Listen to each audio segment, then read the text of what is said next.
और बात बताइए, बैंक बैलेंस कमा के किसको देना है? आपको। और किसको बताना नहीं है? बाप को। यस।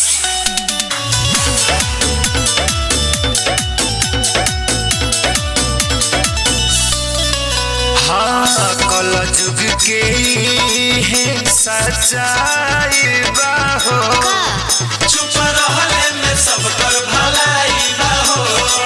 धरती पाले हर राज आइल बा, सारा मौलत समाज तो डेराइल बाहो।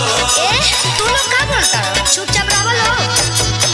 लम्हेला रेंज दुनों में बखतरा। सोना दोनों में रहना जाना हमारे पटरा। अच्छा ठोकर लगल पनो गवासी खलबा, कहे जावे पले के लगती खलबा। इतिहास के पाना में लिखल बा, मेहरारू से के गुण जीतल बा। इतिहास के पाना में लिखल बा, मेहरारू से के गुण जीतल बा।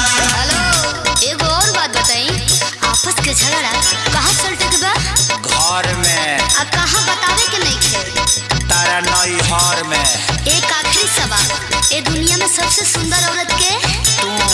और सबसे खराब आदमी? हम। चलो 3 साल के सिखावल कुछ तो कमाई।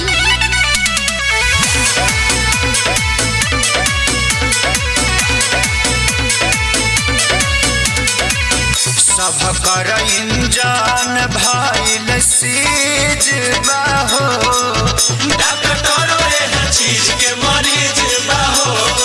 तो